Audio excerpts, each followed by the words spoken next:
The law and behavior of this presentation has to do with bad actions by patent applicants, both in the US PTO and examination, AIA, and litigation. You've gotten your warning that this is not advice.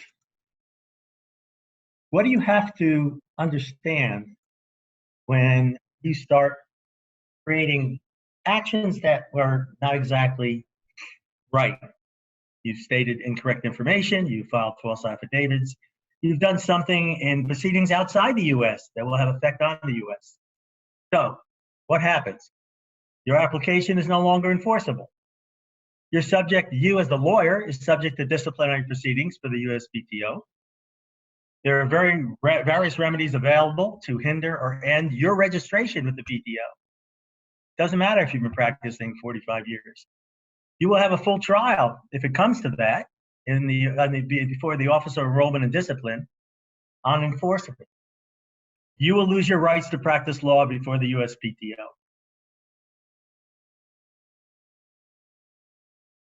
You can expect any decisions by the PTO concerning your actions will be sent as a domino to other state bars for further proceedings. This is awful.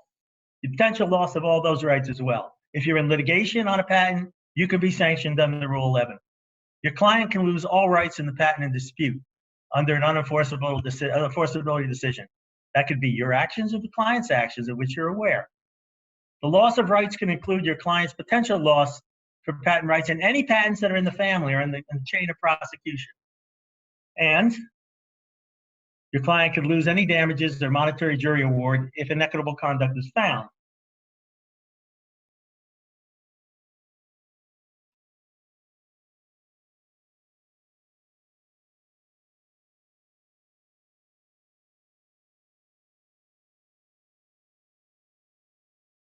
Did you jeopardize all that? I doubt it. You have to understand there are two standards. You're always dealing with a standard in the USPTO, Rule 56, and you're also dealing with a standard in litigation. It's known as the but-for rule under Theracense. Rule 56 requires a duty to disclose information material to patentability.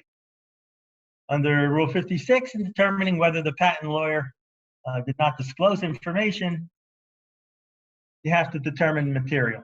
Material information is when it is not cumulative to the information already of record or being made of record in the application.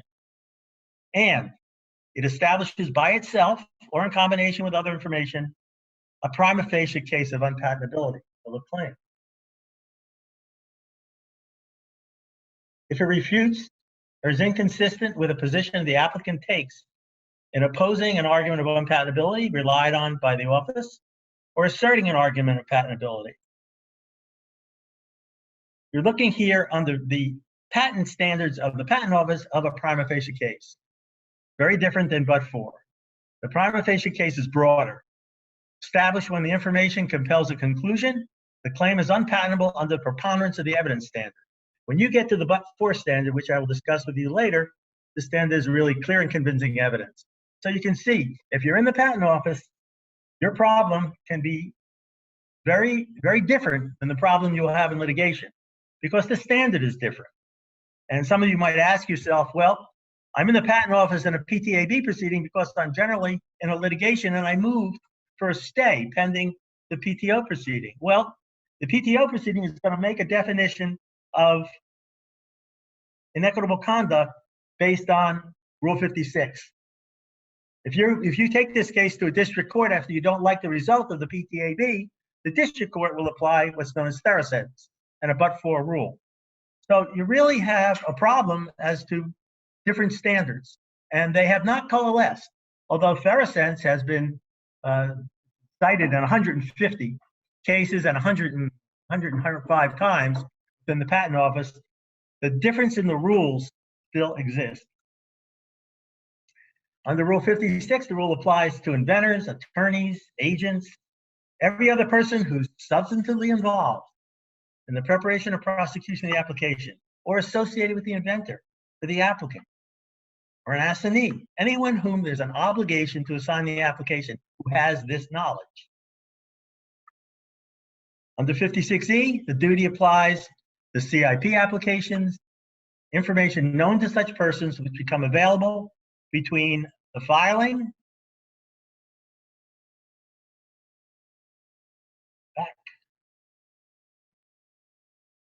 of the prior application and the national or PCT international filing date of the CIP. This was last amended in 2012. I've already indicated to you, this standard is different from litigation.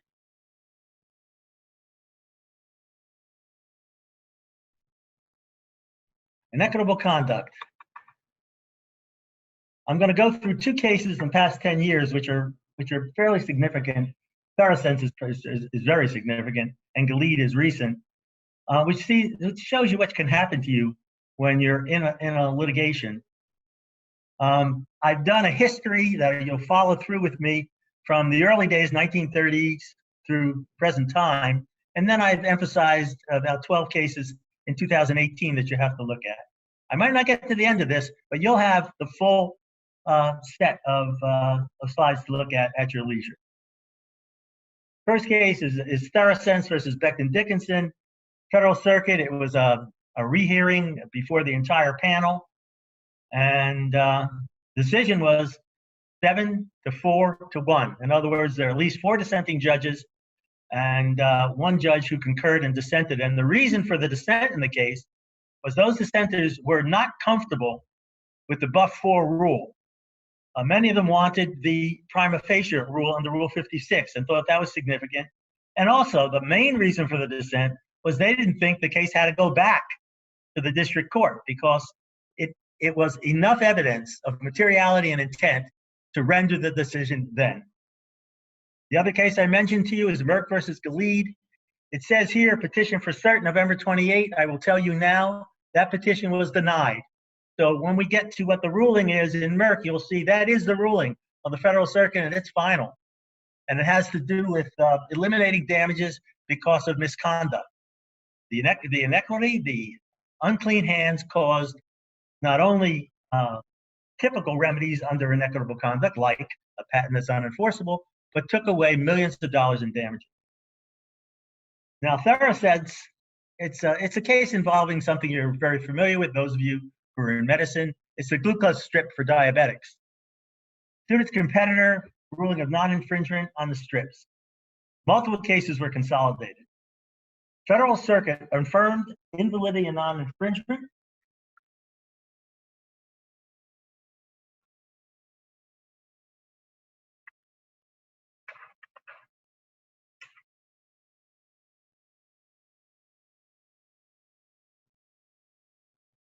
And in respect to inequitable conduct, it determined it has to be an act was misrepresented or omitted material information with specific intent to deceive.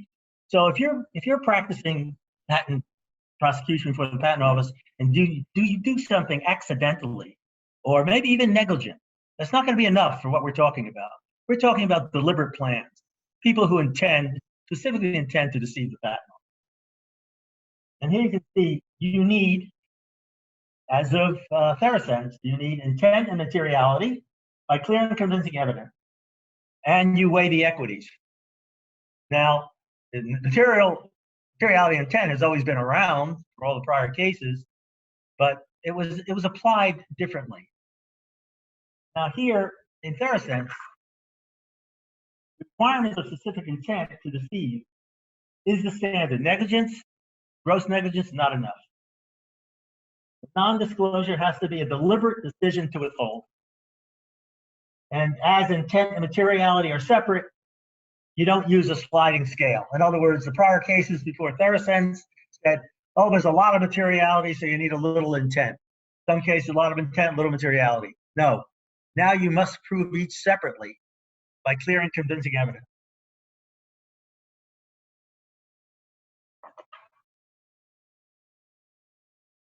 You have to look at it in light of all the circumstances. Are there multiple reasonable inferences? If you have multiple reasonable inferences regarding intent to deceive, you can't find intent to deceive. Because if there's a reasonable inference that's not an intent to deceive, you're not going to be found to have met the criteria. Once a party claims inequitable conduct, patentee is obligated to respond.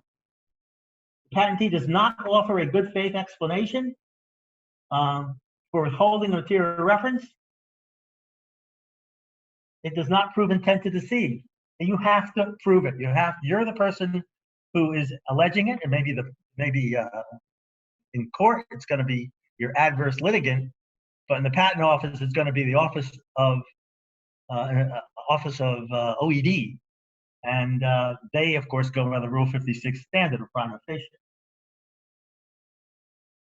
One reason for finding a but-for materiality standard under unclean hands, that severe remedy following unenforceability exceeds removing the presumption of validity. And that means you go back to the standard, clear and convincing evidence.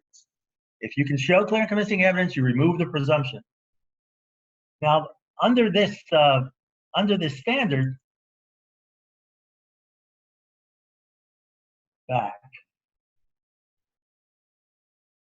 I've not mentioned the case early on, which is called Corona Cord versus Dovan Chemical. This was the first case, 1928, by the Supreme Court. It was the first vulcanization of rubber in a patent, where the court found that the party who was trying to enforce its application could not do so because he was not the first inventor. Those are very kind words, because he actually took the information from a publication from a man named Kratz, who had invented it first. No mention of inequitable conduct in this case, but this is the beginning of a but-for standard.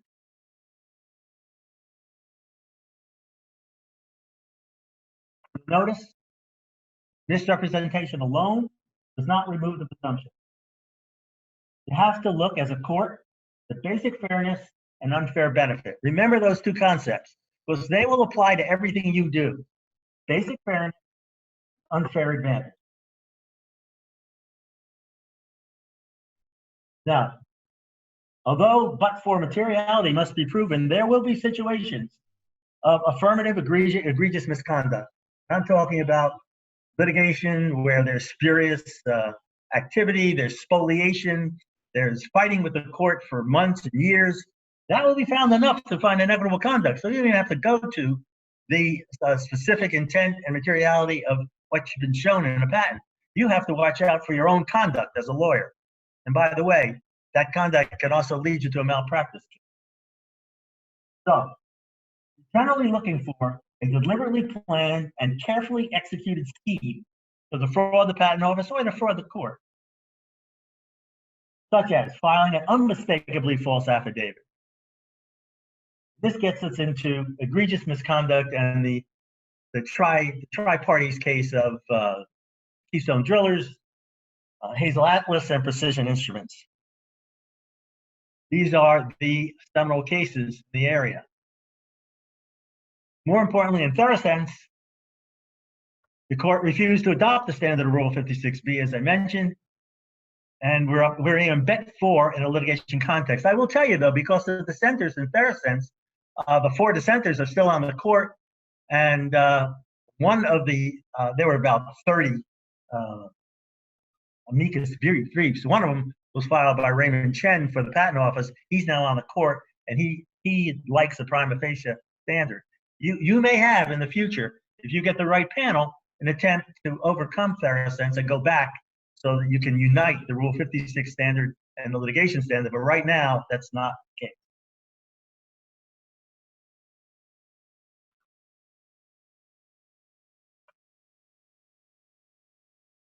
Merck versus Gilead is also very interesting because the Federal Circuit extended the inequitable conduct standard, the unclean hands of defense, to eliminate a $200 million verdict for Merck.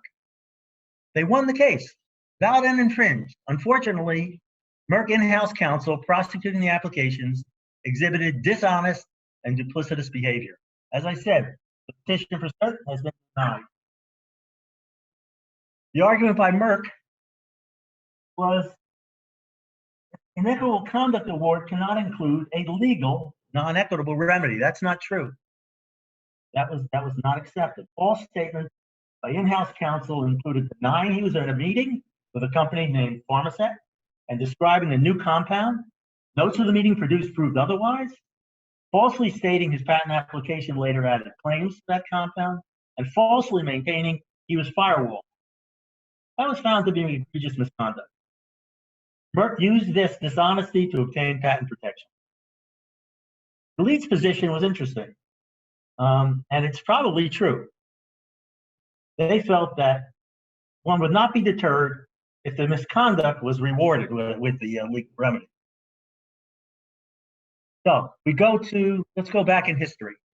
I interested you in Corona Court, 1928, but that really never cited unclean hands. It should have, but it didn't. And that goes to the history of the Supreme Court over 200 years.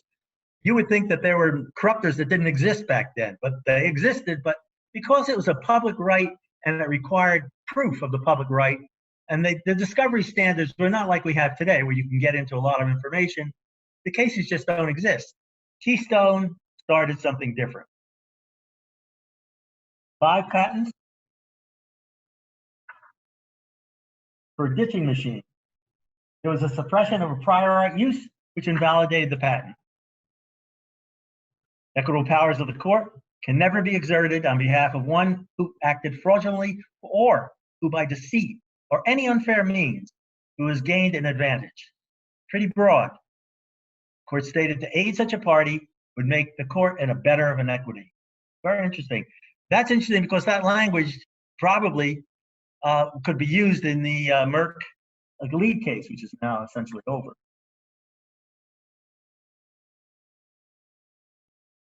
Keystone said, as I suggested to you in Gilead, they were not bound by formula or restrained by any limitation that tends to trammel the free and just exercise of discretion.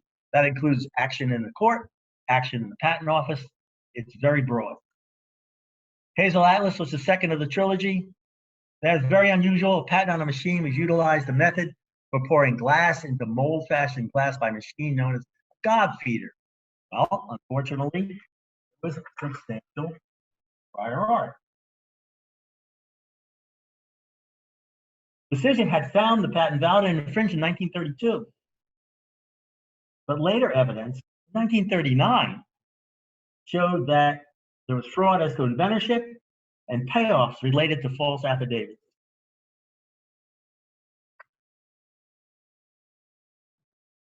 The court denied arguments that due diligence could have uncovered the fraud. That was considered irrelevant. The fraud occurred. There are issues of great moment, said the court, in protecting the public in a patent suit. The 1932 judgment was devitalized. And more interestingly, the court indicated there was a lengthy dissent. And at that time, there were a number of cases with such a dissent that said there was a finality of judgments. This happened 8 years ago. We can't go over this case. The court said, no, we're not accepting what the dissent says. And the final case in the trilogy is Precision Instruments.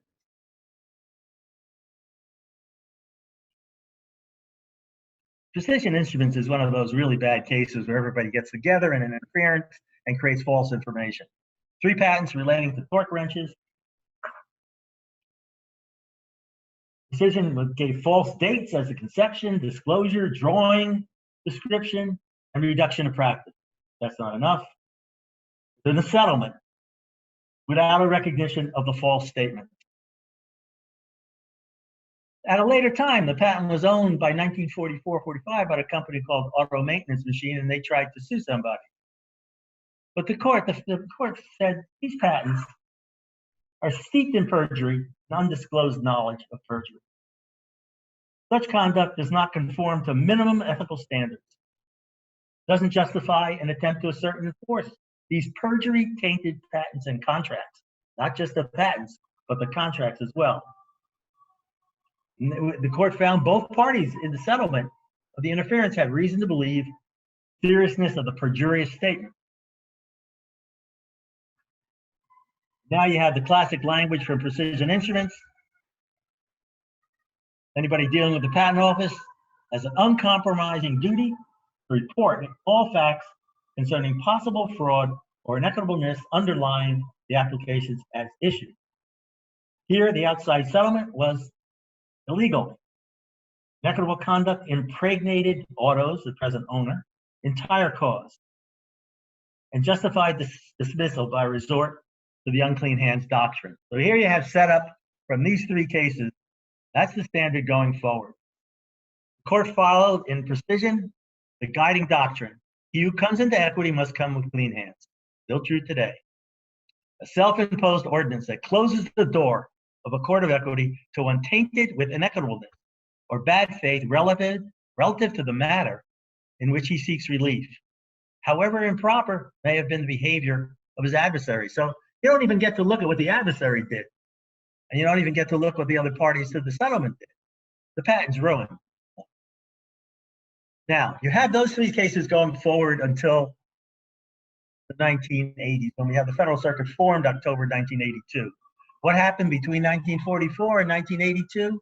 There were fraud cases, there were inequitable conduct cases, but the Federal Circuit tried in 1982, and first of all in 1983, I think there's one case underwater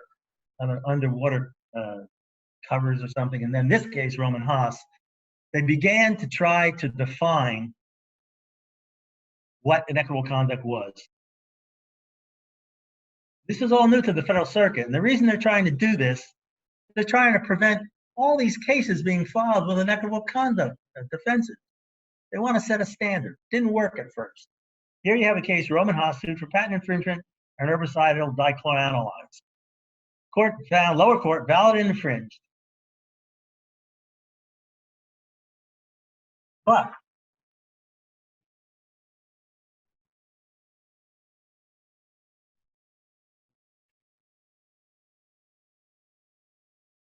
significant evidence of fraud, filing 6 false affidavits and failure to provide relevant test data. Those are material misrepresentations to the PTO. There is an issue in this case which all of you should know about and think about if you have a problem. Voluntarily curing. This case allows you to voluntarily cure misstatements made if you bring it to the examiner's attention in a proper time period. Here, it was not done. The patent examiner was never shown any documentation that any misrepresentations had been made or precisely where they had been made. The express disclosure was necessary, and it wasn't done. So that's kind of the standard through Roman Haas, which you look, it's really talking about the inequitable conduct. It's not talking about Rule 56. It's not talking about but for, and you get to Kingsdown in 1988. And Kingsdown had to be decided because we were dealing with negligence. There's negligence, gross negligence. This is a patent for a 2-piece ostomy appliance for patients with abdominal wall openings for release of waste.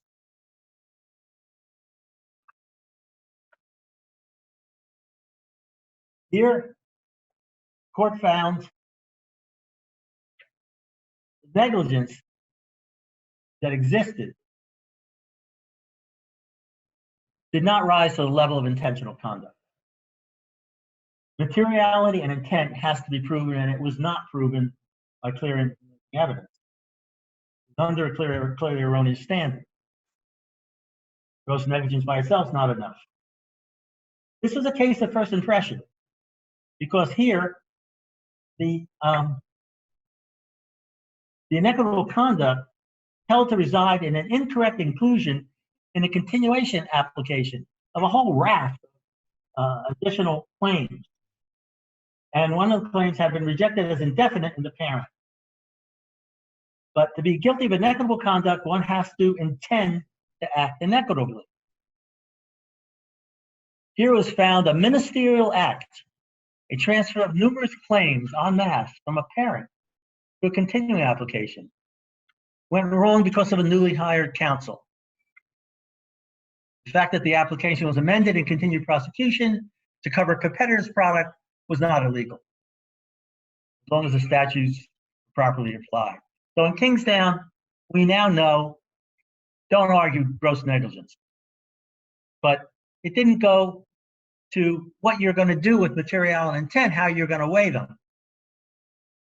Also, the court resolved conflicting earlier opinions on the effect of gross negligence. You needed sufficient culpability for intent to deceive. In dicta, the court affirmed the position inequitable conduct. If it's found, the entire patent is rendered unenforceable. So we get to Consol 1990, a year later, Consol Aluminum Corp.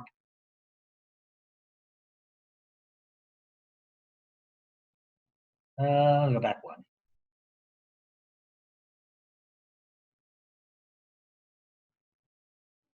Consol Aluminum Corp.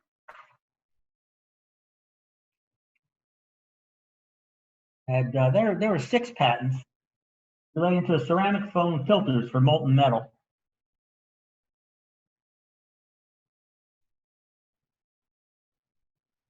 The best mode was not disclosed, and a fictitious and operable mode.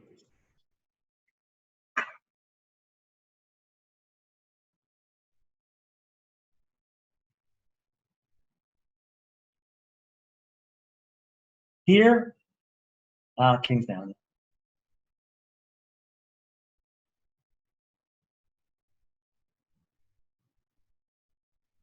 Court found this was a case of first impression. Whether inequitable conduct in procuring one's patent in suit required a holding that other patents in the suit are unenforceable. Court noted inequitable conduct in prosecuting one application had immediate and necessary relation to other applications. So anything in the chain, anything that was related, it might even be beyond the chain.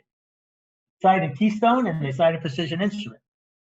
Concealment of a relevant slurry test from one application permeated the prosecution of other patents, rendering them unenforceable as well. So here, these were not only patents in the chain, but other patents that did not include this important prior application slurry test, or a slurry test that perhaps had misinformation or improper information.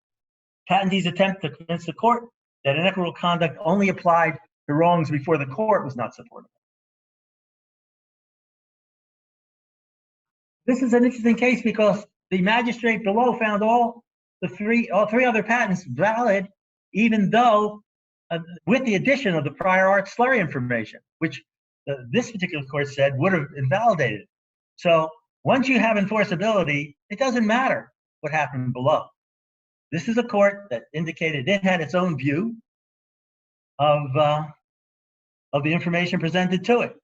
Such information, unimportant to consider, since the decision did not ride on validity but on enforceability.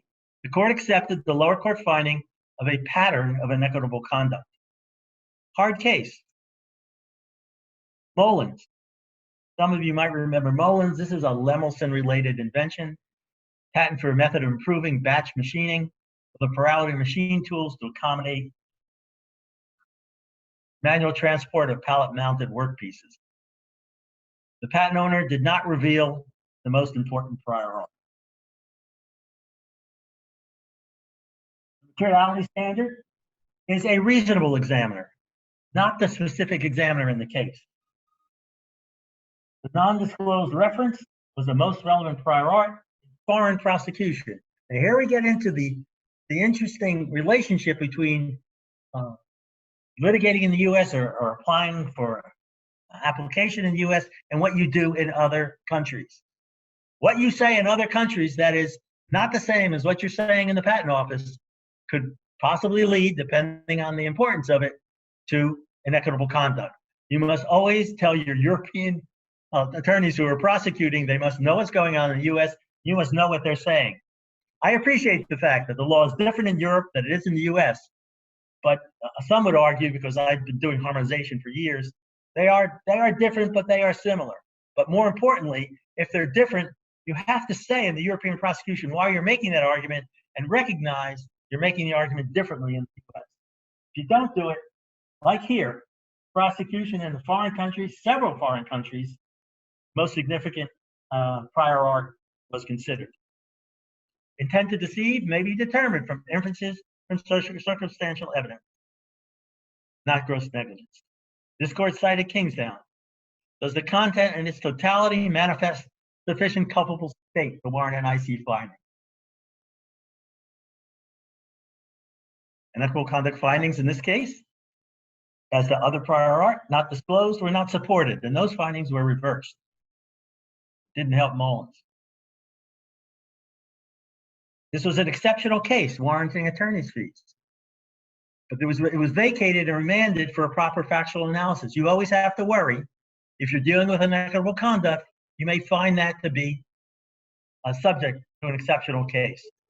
So you may not need your warnings to you about things that can happen to you, as I mentioned in the beginning, can now include paying the attorney's fees to the other side. And that may be applied to the company and its attorneys. REFAC, patent for converting source code to object code. REFAC.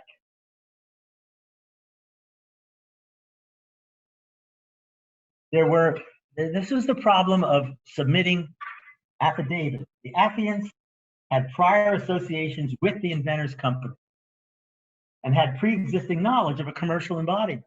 None of this was told to the patent office. Patent held unenforceable. And it wasn't that the language in the affidavits was the reason. The reason was material omissions in the submission of the affidavit.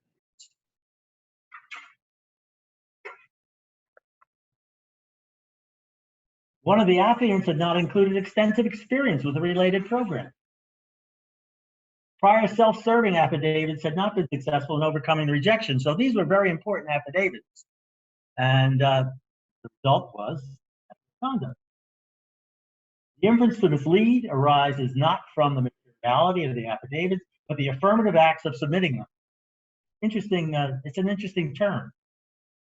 Misleading character, the omission is just as important as the misrepresentation, or any misrepresentation. In this case, REFAC used a balancing test to try to argue the case. The court used materiality and intent. How much materiality, how little intent can we do this? This is now wiped out by Theracent. But for Spalding Sportswide is another interesting case because some of you may not realize that invention record in circumstances is protected by the attorney-client privilege. And when their adversary wants to invade the privilege, any argument of prima facie inequitable conduct is not enough. There must be a showing of fraud.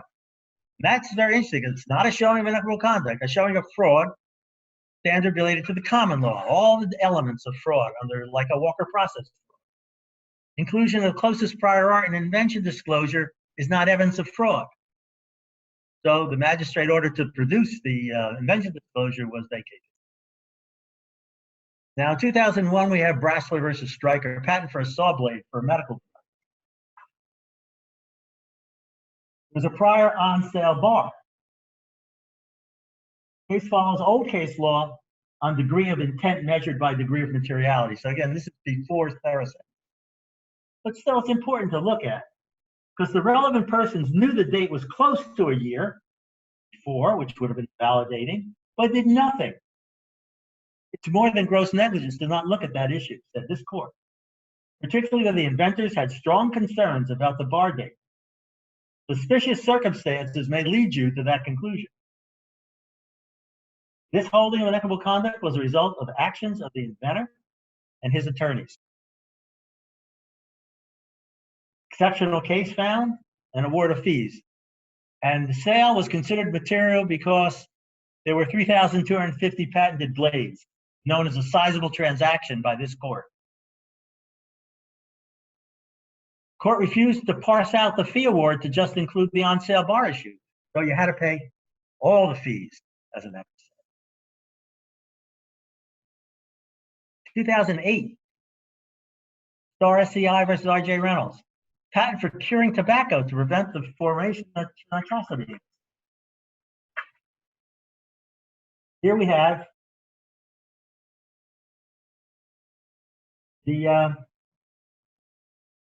theory of the inequitable conduct was based on a conspiracy by the patentee and his inventor to deliberately prevent the inventor's attorney and his colleagues from disclosing a consultant's letter to the PTO. You can see we're a couple of inches removed here from clear and convincing. And replacing them with a different law firm and purposely keeping the new firm. This isn't enough. These are just considered by the court minor missteps by the inventor. Absence of good faith is not enough. There must be a finding of bad faith. Lower court's holding was based on witness credibility. Aspect of the fact finding that should rarely be reversed. However, significant gap in the adverse party showing any materiality. So here, even if you wanted to balance and weigh, you couldn't find materiality. No inference that could be drawn. There's no evidence, direct or indirect, that can support the inference. Allegations that files were tampered with could not be shown. So this is your typical case of a party claiming inequitable conduct and really having no proof to support it, and could be very damaging to him when it gets to the question of whether it's an exceptional case. Withheld letter was merely cumulative, the evidence presented to the examiner. All right, now we get to 2018, and we're moving right along, and I think I got about 20 minutes. In 2018, we had a number of cases. They all followed the but-for standard. Theracense is still the law. And they have different wrinkles. The first one is Simmons versus Cassidy. Here, there was prior knowledge of non-disclosed prior art references. Counterclaim alleged who, what, when, where, and how of the material misrepresentation. Court found, citing Theracense, to meet the clear and convincing evidence standard of specific intent to deceive must be the single most reasonable inference able to draw from the evidence. If there's another reasonable inference, you're not going to find inequitable conduct.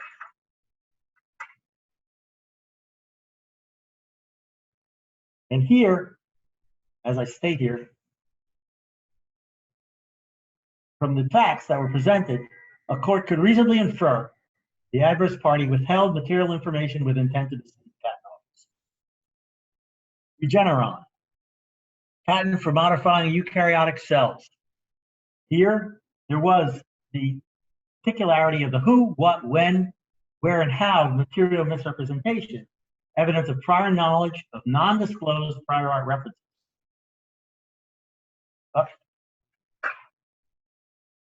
Slide presentations were made to the examiner, but they were false and known to be false at the time. The claim to a commercial product, a Velocimmune mouse, did not exist. The slide presentation suggested it did.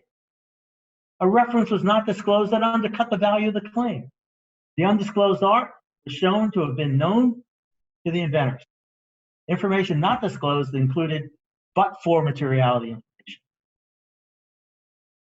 Egregious misconduct was found. Now, in Regeneron, the patentee's misconduct continued after the patent was issued. This is somebody who goes into court after having an issued patent and continues shenanigans throughout the discovery, indeed up to the eve of trial. Discovery and claim construction abuse was rampant.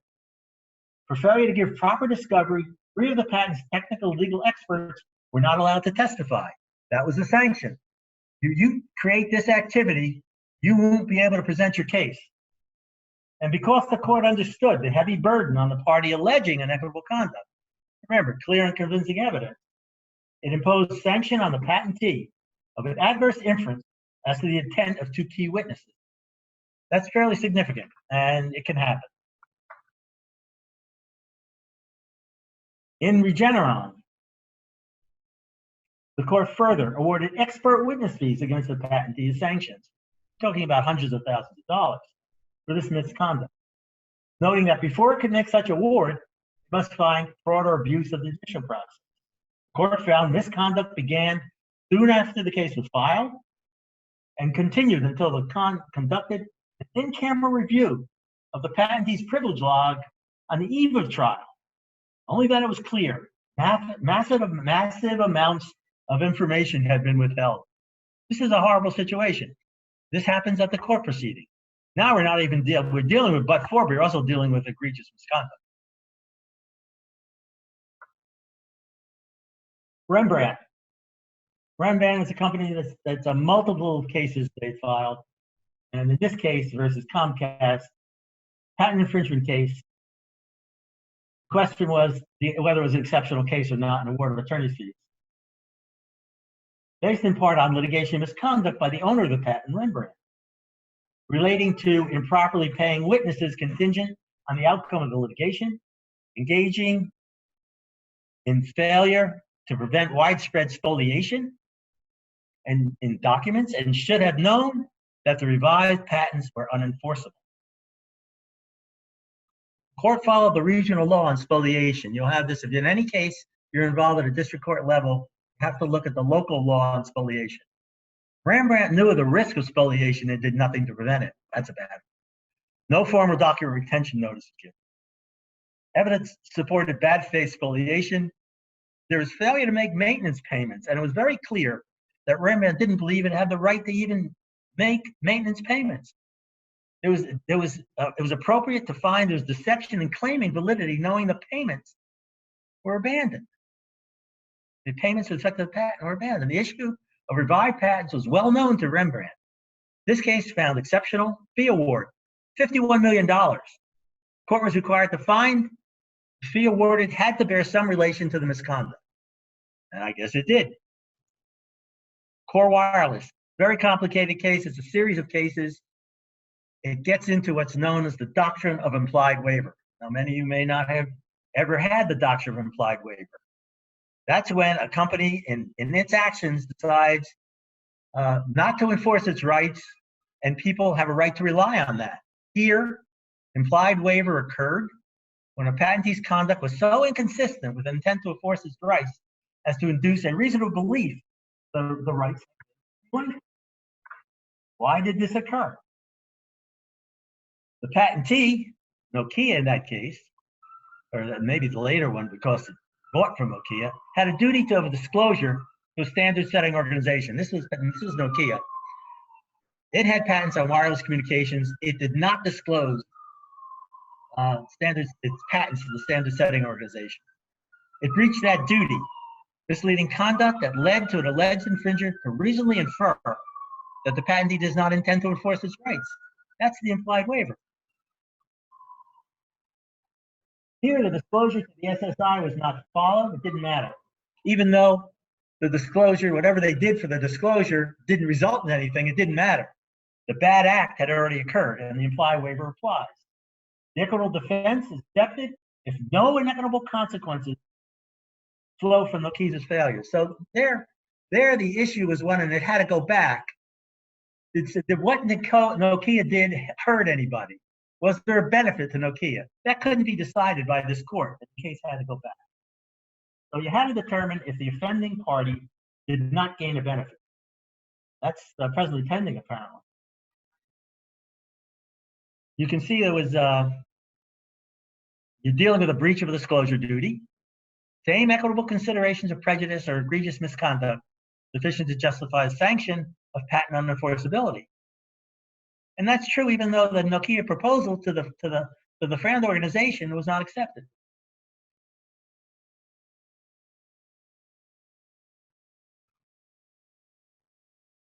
So it had to go back. Is another related case involving Apple Core Wireless. Here, the same issue. Federal Circuit affirmed upending the $7.3 million verdict for the patentee, denying Conversant bid to reinstate patent damages because of misconduct by Nokia. The court found Nokia had waived the patent's ability to be enforced by the activity I just mentioned to you, and that was 2 decades ago to a standard-setting organization. 2 decades ago. The court said implied waiver turns on whether the patentee had a duty of disclosure to the standard-setting organization and breached that duty. That question does not require a subjective inquiry, but an objective determination as to whether the patentee breached his duty of disclosure. Based on Apple's uncontradicted showing, the panel concluded the patentee had such a duty and breached it.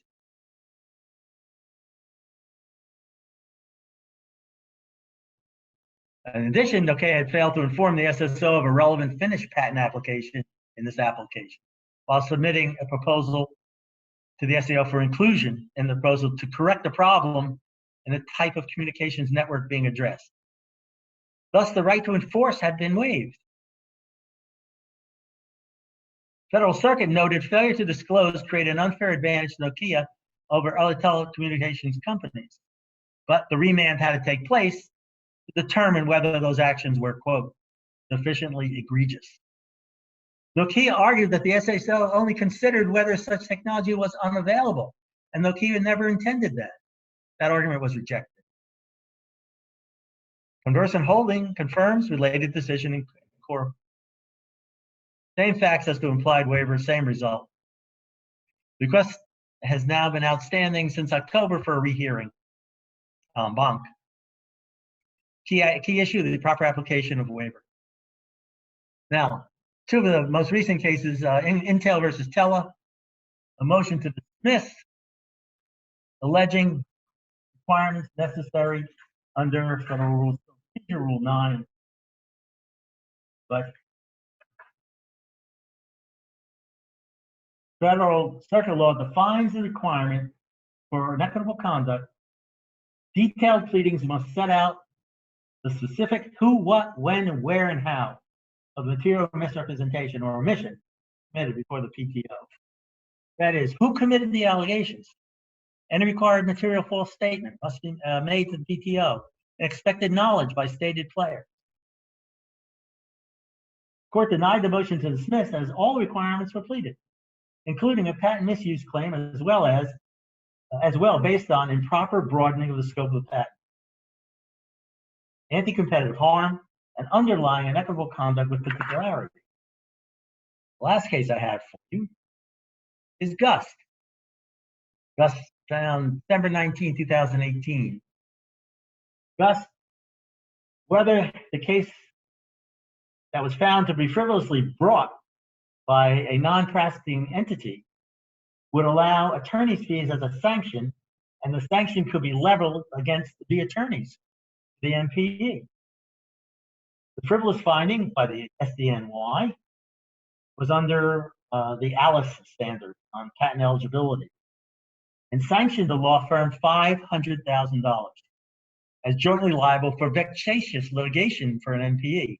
Pretty serious, and you gotta, if you're a client, you gotta tell your lawyer. If you're a lawyer, you gotta tell your client, don't get involved in these situations. Frivolity will cost you money. But here it's interesting because the case has been dismissed at the SNY with a covenant by the MPE not to sue Gus. Federal Circuit held to earlier reasoning the patents were not clearly valid because the law on Alice on patent eligibility was still developing. I guess you can still make that argument today, still developing. Further, Federal Circuit concluded the attorneys should not be punished or tarred with the action by the MPE. And the actions, of course, the MPEs are bringing cases, settling them inter rorem for low amounts. The attorneys, in this case, that's not going to be a reason to make the attorneys pay attorneys. All right. Now, 12:22. I got it. 8 minutes, questions for whatever you want, and conclusions. Care is the watchword, making sure all one does is reasonable steps a court would appreciate, not sanction. In other words, act the way you'd normally act as a responsible attorney. You should be able to get out of all problems if you do that. Be aware what actions you take have domino consequences. I've listed them all in the beginning. Loss of patent rights, loss of rights of related patents, your right to practice, everywhere. Sanctions, bar rights in all places, money, you'll lose money and your reputation.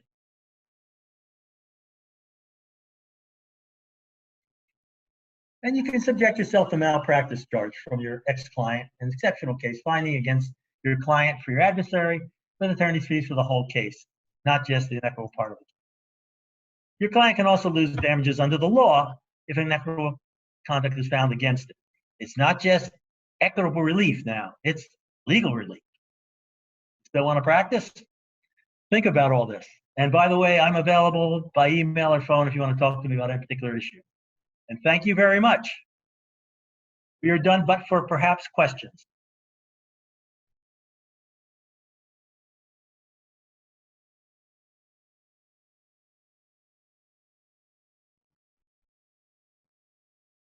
Sylvia, do we have any questions? You'll notice, by the way, your CLE code is on the screen now. ethics underscore Ramon underscore CLE 29. Sylvia, we have questions? We don't have any questions at this time, Matt. What luck. As I say, available for any questions later on if they come to you after you have a chance to look at the slides. And thank you very much.